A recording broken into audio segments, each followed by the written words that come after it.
Halo Sobat Milenial dan Gen Z, kembali lagi dengan program Ngobrol Seru by IDN Times. Perkenalkan, aku Nisa Zarawaki, jurnalis dari IDN Times. Nah, hari ini aku lagi bareng sama salah satu fashion designer mega bintang di Indonesia sekaligus seorang public figure. Nah, mungkin kita langsung aja, hari ini aku lagi bersama Kak Ivan Gunawan atau Apa Kak kabar? Igun. Aku senang banget kamu Iya, memperkenalkan baik. diri kamu sebagai jurnalis. Aku tuh rasanya rindu banget di interview sama seorang jurnalis. Iya, terima kasih ya Kak Iya, Igun. Apa kamu kabar, hari Kak ini pakai Igun? baju aku ya? Iya, ini Ih. lagi all blue nih. Gimana, dari Kak nyaman nggak? Igun. Nyaman banget sih, Masya karena potongannya Allah. juga loose kan. Lulus ya ya, Kak? jadi Iya. bisa. Jadi memang kamu tuh sekarang lagi ada di store Kak Igun. Kak Igun kasih nama ini Ivan Gunawan.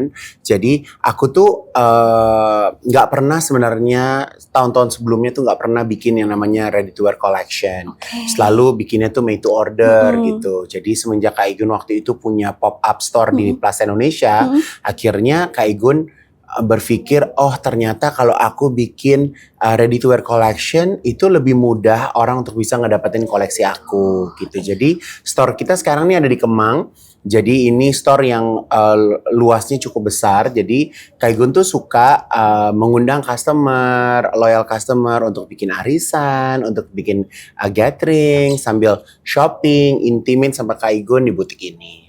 Oke, koleksinya juga lebih wearable ya Kak, untuk Ya, segala lebih wearable, occasion. betul. Iya, oke, Karena kan kalau sekarang ini kan banyak customer aku tuh hari ini beli malamnya langsung dipakai gitu kan, dan ya mereka senang sih alhamdulillah mendapatkan koleksi ready to wear dari Ivan Gunawan. Oke, Kak Igun. Sebelum kita ngobrol-ngobrol lebih jauh nih, Ya. boleh di-spill dulu nggak sih Kak Igun lagi sibuk apa aja sih? Aku tuh sekarang lagi sibuk mempersiapkan fashion instalasi. Jadi aku tuh kebetulan aku punya brand yang keluarnya itu dalam 1 tahun hanya 3 bulan. Oke. Jadi Agustus, September, Oktober gitu. Jadi ini ya bisa dibilang kayak apa ya, bentuk apresiasi aku, kecintaan aku terhadap Indonesia, di mana kita sebagai seorang fashion designer juga aku rasa kita punya tanggung jawab untuk melestarikan wastra budaya gitu kan, melestarikan cutting-cutting atau sentuhan-sentuhan yang sangat Indonesia gitu. Jadi Kak Igun punya brand namanya Nusa Nova. Jadi balik lagi bahwa brand Nusa Nova ini aku buat hanya untuk bulan Agustus, September, sama Oktober. Nah, aku tuh menyambut HUT RI yang ke-81, aku ingin memberikan, bukan memberikan ya, ikut merayakan lah gitu, euforia kemerdekaan Republik Indonesia. Jadi fashion instalasi ini akan aku gelar tanggal 3 sampai dengan tanggal 7 Agustus di The Gallery Barito. Jadi di sini ini merupakan volume kedua, jadi makanya judulnya Ivan Gunawan Nusa Nova 2.0. Jadi ini koleksi tahun kedua gitu. Nah, tahun ini primadona dari koleksinya adalah Kak Igun menggunakan kain batik dari Madura. Nah, salah satu motifnya adalah Sekar Jagad.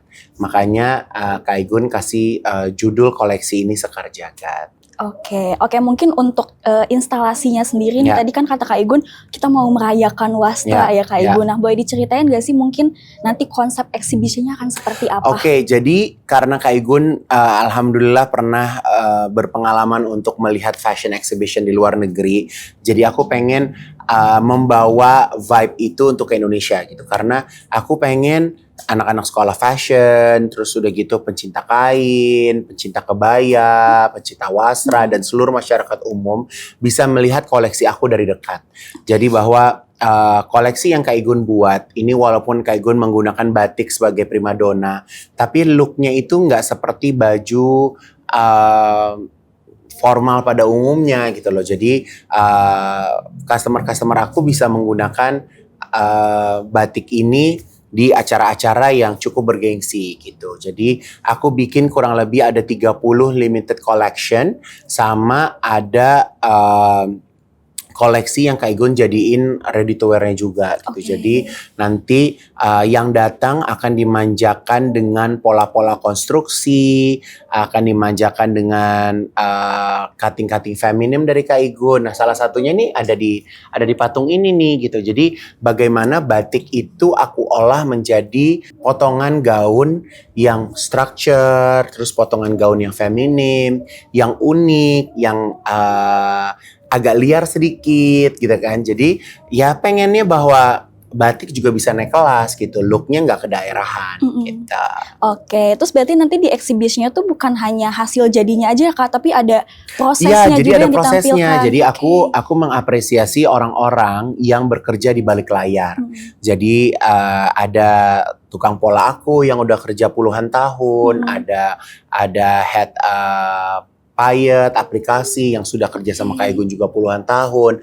Nah itu aku apresiasi, aku bikinin sudut kerjanya di ruang pameran tersebut gitu. Jadi mereka bisa melihat gitu proses di balik layar sebuah gaun-gaun yang indah tuh seperti apa sih gitu. Ya, oke. Tapi kenapa sih Kak Igun pengen menampilkan proses ini gitu? Kayak apa harapannya yang bisa didapatkan oleh pengunjung nanti? Yang pertama, aku rasa setiap orang pasti, apalagi mereka yang suka fashion ya, yang suka fashion, penikmat fashion, mereka tuh pengen lebih tertarik melihat proses di balik layar dibandingin dengan barang jadinya gitu. Dan Kak Igun juga nanti nggak sungkan-sungkan untuk kasih lihat pola-pola dasar yang aku pakai dalam pembuatan koleksi ini gitu. Jadi buat Kak Igun, dalam proses membuat karya tuh nggak ada yang dirahasiain. Jadi aku yakin bagi sekalian yang nonton pulang juga insya Allah bisa ada inspirasi yang didapat. Karena sekarang tuh mungkin kita tuh bisa harus dapat inspirasi tuh dari mana aja gitu, ya kan? Karena Kak Igun mau ngebagi. Kalau dulu Kak Igun tuh zamannya Kak Igun mengawali karir tuh nggak ada tuh Pinterest, nggak ada Instagram, nggak ada YouTube, nggak ada apa-apa gitu. Jadi Kak Igun tuh harus beli buku fashion yang tebel-tebel banget gitu kan, yang tebel-tebel banget dan harganya tuh mahal gitu. Aku rasa kalau anak Gen Z sih nggak bakal kebeli sih.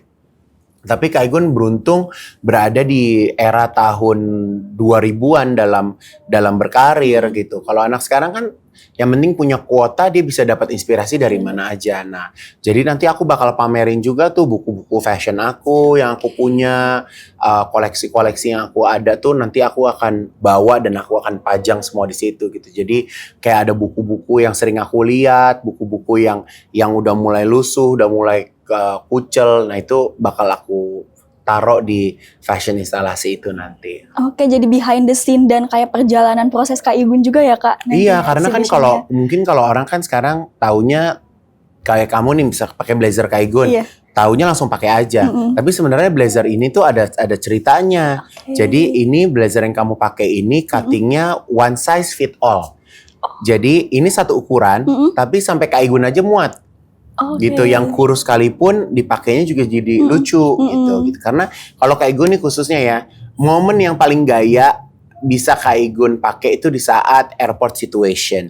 Jadi Kak Igun tuh suka banget sama yang namanya traveling gitu. Jadi kalau misalnya mau traveling tuh kayaknya udah momen yang paling gaya mengeluarkan harta benda dan style yang kita punya gitu. Nah, salah satu favorit aku adalah OOTD untuk airport situation gitu. Jadi kayak kalau kita di pesawat kan kadang dingin ya kan, airport juga dinginnya juga kadang suka di luar dugaan gitu kan. Jadi kayak bomber jacket yang kamu pakai nih, ini juga bisa dijadikan alternatif gitu.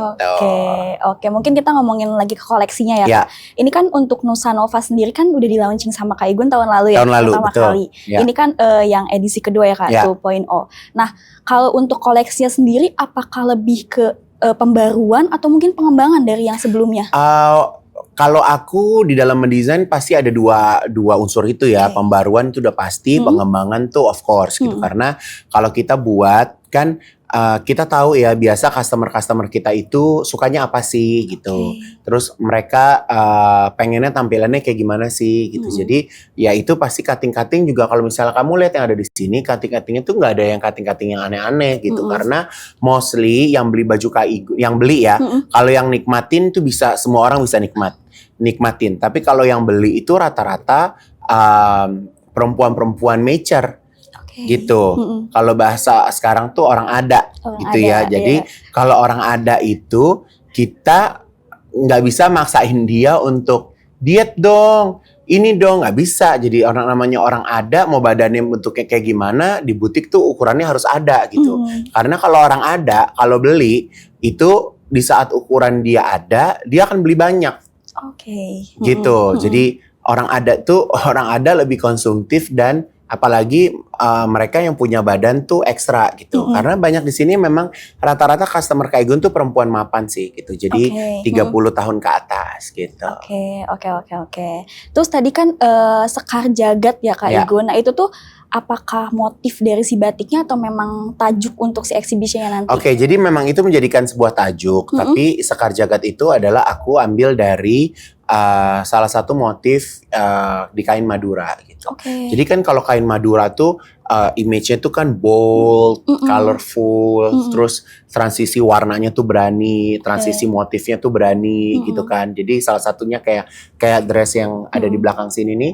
Ini nih satu motif, satu kain tuh ada 3 layer motif. Ada motif di bagian atas, motif di bagian tengah, sama motif di bagian bawah gitu. Sama halnya juga yang kuning ini. Bayangin dalam satu pattern ini ada 3 motif. Makanya ini Kak Igun beraniin untuk bawahnya itu Kak Igun pakai motif yang lain lagi. Jadi ini rok, tapi roknya tuh fringe. Kalau dipakai tuh dia bahasanya tuh gebiar ya. Gitu. Jadi ya memang seperti itu sih. Jadi dan kalau misalnya diperhatikan kayak unsur detailnya, unsur payetnya itu memang berbeda dari payet-payet yang Kak Igun pernah buat sih. Gitu. Oke, batik Madura ini sangat rich ya Kak. Berarti dalam jadi batik Madura tuh ya kan kalau misalnya kita kayak ngelihat orang Madura kan gas ya gitu bold kan, bold gitu kan. Ya. Nah jadi kain Madura tuh ternyata memang ya bentuknya seperti karakter orang Madura gitu. Jadi aku tuh pertama kali aku tuh dapat batik Madura ini di saat aku perjalanan ke Pamekasan. Gitu. Jadi pas dilihat lucu banget batiknya gitu. Jadi kayak beda dengan batik yang ada di tanah Jawa lainnya gitu kan. Jadi ya sebenarnya sebagai seorang fashion designer itu kan selalu mendapatkan kayak ide-ide, mendapatkan sesuatu tuh kayak kalau aku tuh justru dari pandangan pertama ya gitu, love at the first sight. Aku sebagai seorang desainer tuh ngedapetinnya tuh pas saat momen itu. Jadi makanya pas aku mau masuk ke Nusa Nova 2.0, aku bilang kayaknya aku mantep deh pakai kain Madura. Karena yang waktu volume pertama Kak Igun banyak tuh. Kak Igun ada main tenun Bali, Kak Igun ada pakai songket, Kak Igun ada unsur batiknya gitu kan. Nah tapi tahun ini Kak Igun fokus di batik Madura ini sih gitu. Nah jadi baju-baju yang kamu lihat ini harganya cukup mahal, cukup fantastis. Nah tapi Kak Igun bikin versi ready to wear-nya sehingga orang setelah melihat exhibition mereka bisa belanja gitu. Oke. Jadi yang jadi spotlight ini emang si batik Madura ini ya Kak Igun. Betul. Tapi mungkin dalam prosesnya dan mungkin sekarang masih proses juga ya Kak. Ada nggak sih mungkin tantangan saat riset dan eksekusi untuk kalau tantangan itu pasti ada ya, karena yang kita tahu kalau proses batik itu kan makan waktunya cukup banyak ya, cukup panjang maksudnya. Dan kayak banyak kejadian di saat aku lagi suka atau mengolah motif batik tertentu, ternyata batiknya stoknya udah nggak ada. Jadi harus bikin lagi gitu. Jadi nanti di pameran itu aku ada tone warnanya juga banyak sih gitu kan. Ada tone warnanya cukup banyak. Ya yang aku seneng adalah aku happy banget bisa berkolaborasi dengan pengrajin-pengrajin batik gitu kan. Jadi ya insya Allah koleksi ini bakal gong, koleksi ini bakal paripurna sehingga kesejahteraan pembatik yang ada di Madura juga bisa lebih berkembang lagi gitu kan. Karena ya buat aku kalau batik Madura hanya menjago kandang di pulaunya kan rasanya ya segitu-gitu aja gitu. Tapi dan insya Allah juga koleksi ini bakal Kak Igun bawa ke India. Jadi Kak Igun di bulan Oktober nanti akan terbang ke India, diundang salah satu event fashion di sana. Jadi Kak Igun akan membawa koleksi Nusa Nova 2.0 ini ke Mumbai, India. Wow. Jadi koleksinya langsung go international. Insya Allah. Iya, untuk Madura yang mungkin masih ini ya Kak. Iya, karena kan kalau misalnya orang dunia internasional tuh tahu kalau misalnya batik it's just a pattern gitu ya, it's just a motif gitu. Tapi somehow mereka nggak peduli dengan prosesnya gitu, bahwa ini adalah hand painting, it's a piece of work gitu kan. Jadi yang harus diapresiasi sih menurutku gitu. Oke, terus kalau untuk nanti yang ditampilkan di eksibisinya Kak, koleksinya, gimana sih Kak, boleh di-spill dikit gak? Mungkin dari siluetnya, warnanya, apakah ada temanya tersendiri? Kalau siluetnya banyak ya, karena Kak Igun tuh nggak pernah terpaku pada satu siluet. Kalau untuk fashion show tuh memang aku bener-bener ya insya Allah full imajinasi ya gitu. Terkadang mungkin ada baju yang kalau dipakai orang kayaknya mau kemana nih gitu, tapi tetap Kak Igun keluarin karena buat aku nggak mau membatasi imajinasi yang aku punya gitu kan. Dan yang tadi aku cerita bahwa ada yang elegant look, ada soft look, ada yang aku bikin tailoring gitu kan, kayak ini kan dress tapi konsepnya tailoring gitu kan. Jadi ya sekarang ini kan memang tailoring kan lagi naik daun gitu kan, jadi makanya Kak Igun keluarin gitu. Oke, tadi kan Kak Igun juga cerita ternyata banyak tangan yang terlibat ya Kak, khususnya pengrajin-pengrajin. Nah, cara Kak Igun memilih para pengrajin atau UMKM itu gimana sih Kak? Apakah yang udah kerja lama sama Kak Igun kah? Atau gimana aku kalau untuk UMKM aku senengnya memang berpindah-pindah ya. Aku suka tuh berpindah-pindah tangan. Aku nggak mau hanya misalnya cocok sama satu orang, aku hanya di situ, aku nggak mau gitu. Jadi yang jelas aku pengen semakin banyak orang yang terlibat di dalam proses kreativitas aku sih gitu. Jadi memang dari batik sendiri juga banyak vendor, banyak pengrajin yang berkolaborasi sama aku. Oke Kak Igun. Sekarang kita berbicara soal wastra nih kayaknya jadi main character ya sekarang gitu.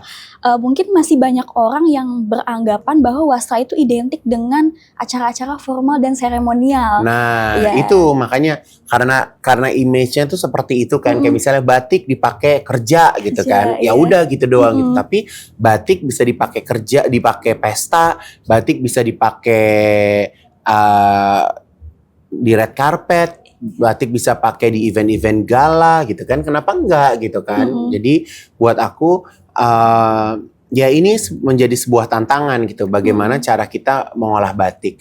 Dan batik itu kelasnya juga sangat lebar gitu, dari A sampai Z gitu. Mau cari yang di pasar ada, mau dicari di mall pun ada, sampai ya insya Allah menjadi sebuah busana yang bisa diterima di tingkat internasional gitu. Jadi memang aku rasa masyarakat Indonesia cinta banget sama batik ya gitu. Dan menjadikan batik ini kayaknya it's a must item buat kita punya batik ya gitu. Oke. Terus kan di tangan Kak Igun ternyata batik bisa lebih ready to wear ya untuk segala occasion. Nah, aku penasaran nih Kak, gimana sih Kak proses Kak Igun menerjemahkan dari kain batik yang mungkin identiknya tradisional menjadi sesuatu yang modern? Jadi kan kalau kain batik ini per lembarnya ini bisa 7 juta sampai 8 juta. Kalau misalnya contoh kamu mau beli baju, harga kainnya aja udah 8 juta 7 juta. Kalau udah jadi baju bisa 15 juta. Kebeli nggak? Agak enggak sih Kak. Agak enggak kan. Nah makanya Kak Igun bikin motif itu di print. Pattern itu aku rubah, aku tambahkan inisial, tambahan sedikit yang cantik-cantik gitu kan, sehingga harganya itu jadi wearable. Jadi kalau misalnya satu kain batik tadinya 7 juta 8 juta, kalian bisa beli blus di harga 3 juta. Iya nggak? Gitu. Jadi itu salah satu cara yang aku buat sih, sehingga masyarakat juga bisa dapetin motif yang Kak Igun lagi bikin ini gitu. Oke, jadi lebih affordable juga mungkin ya Kak? Iya, karena kalau enggak ya mau gimana? Ya kan, misalnya gaji UMR Jakarta aja udah berapa? Lah kalau misalnya aku bikin bajunya yang bahan dasarnya aja udah 8 juta, kainnya ada yang 10 juta, yang batik tulis halus, ya kapan warga Jakarta bisa pakai koleksi itu gitu kan? Gitu. Ntar daripada pinjol lagi. Untuk beli batik. Untuk beli batik kan kayaknya berat banget ya hidupnya ya gitu. Oke, terus masih berbicara soal wastra nih Kak. Ya. Kalau menurut Kak Igun sendiri yang banyak bereksperimen dengan kain wastra, Kak Igun tuh menganggap wastra itu sebagai representasi apa sih Kak? Apakah identitas? Oh, buat aku wastra itu budaya? adalah sebuah identitas ya. Itu kita bersyukur bahwa di Indonesia itu kita punya banyak identitas. Wastra itu bisa banyak yang bisa dipilih gitu. Mau batik, mau tenun, mau songket, mau apapun banyak banget di kita gitu. Tapi mungkin yang lebih memasyarakat adalah batik gitu. Jadi mostly pemerintah juga bikin ada hari batik, ada mungkin ada kita harus pakai batik di hari apa gitu kan. Jadi buat aku ini adalah sebuah identitas yang harus dilestarikan. Kalau misalnya kayak kita berbicara India mungkin punya sari. Ya kan. Nah, kalau Indonesia punya batik. Gitu. Iya, punya value yang lebih dalam ya Kak. Punya value yang lebih dalam bukan gitu. hanya sehelai kain. Bahkan kalau orang zaman dulu itu batik itu menjadi salah satu barang investasi. Jadi batik itu bisa seharga emas gitu. Jadi orang-orang dulu tuh ya nenekku kayaknya masih punya banyak koleksi batiknya gitu. Batik tulis yang memang harganya tuh unreachable gitu, bisa puluhan juta untuk dapetin batik itu gitu. Tapi kalau batik yang seperti itu kan kayaknya kayak udah langka, udah vintage banget. Kalau dipotong kan sayang kan Beb gitu. Jadi ya biasanya kita pakai buat bawahan atau kita pakai buat selendang gitu. Oke. Terus kalau dari proses Kak Igun menerjemahkan si kain tradisional atau kain batik ini menjadi ke ranah fashion yang lebih modern, itu ada ini nggak sih Kak kayak kritik atau mungkin tanggapan-tanggapan yang berbeda gitu dari halayak? Oke, yang pertama mungkin Kak Igun suka mengolah batik yang tidak punya karena gini, kalau batik itu kan kayak misalnya kita berbicara misalnya parang atau motif-motif yang ada nilai luhurnya, ada sakralnya gitu. Kak Igun sebenarnya agak jarang pakai gitu. Jadi Kak Igun tuh senang pakai motif batik yang bisa diacak-acak. Sehingga ibarat kata aku sebagai desainer nggak ada dosanya gitu. Ya kan kalau misalnya contoh kita ada motif Garuda. Kalau Garuda motifnya aja kebalik ya berarti itu burung nggak bisa terbang dong. Iya kan dia nyusruk. Misalnya kita bikin motif Megamendung. Kalau awan bentuknya gimana? Begini kan? Kalau lu bikin jahit baju motif awannya ke bawah berarti kiamat ya, Say? Iya. Bener nggak? Jadi ya seperti hal-hal seperti itu gitu. Jadi kita sebagai desainer tuh juga harus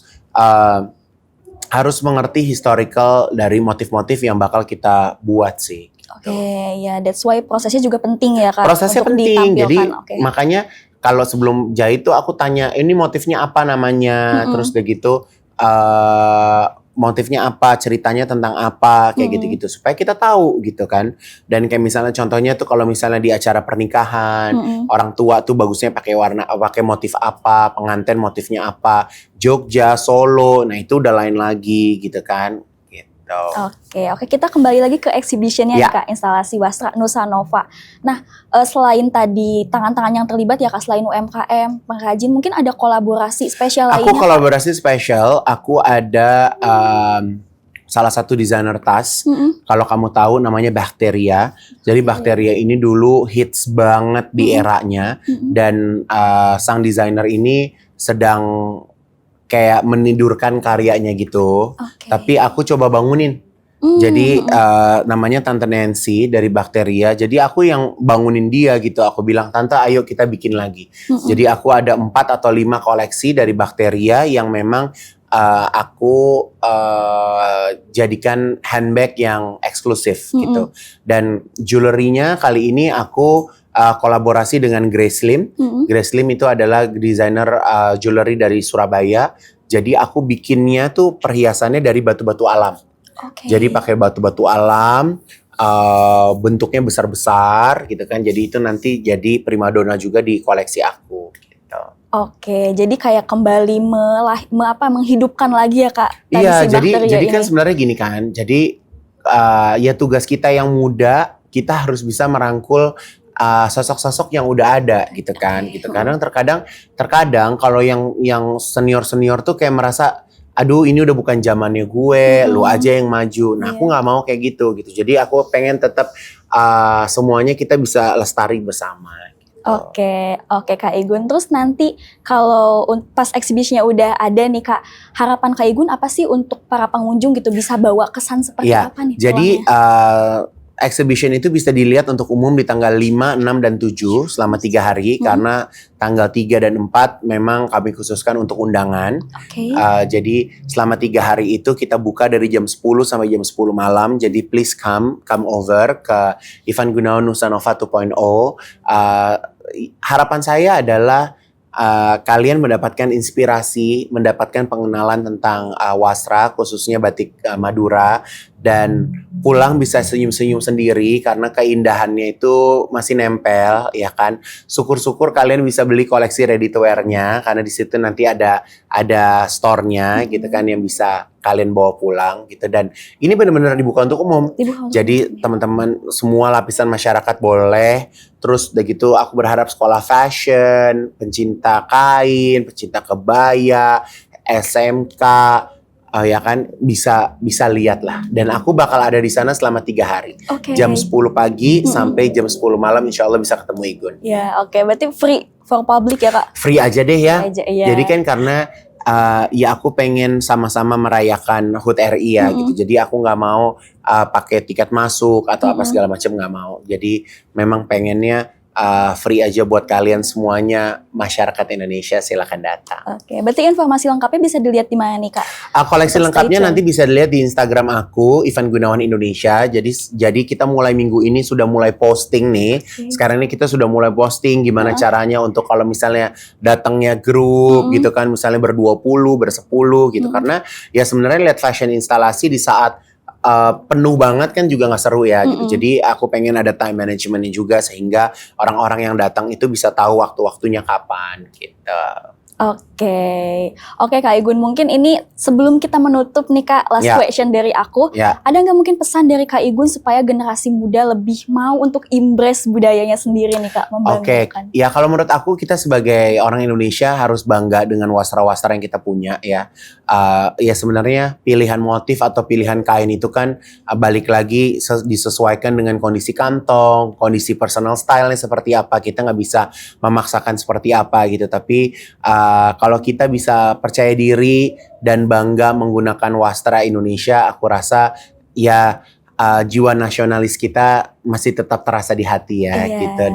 Dan buat aku hidup adalah pilihan. Silakan untuk bisa memilih apa yang kalian suka sesuai dengan harga dan selera kalian. Ya karena sekarang udah mulai banyak juga dan makin inklusif ya Kak sebenarnya. Makin inklusif gitu. Jadi kita tuh nggak boleh kayak mengotak-ngotakan orang tuh harus misalnya style A harus sama seperti style kita, nggak bisa kayak gitu juga gitu. Dan ternyata bahwa wasra itu bisa di mix and match dengan pakaian kekinian, ya kan. Jadi depends on creativity kalian untuk bisa membawa wasra ke style yang lebih kamu banget lah gitu.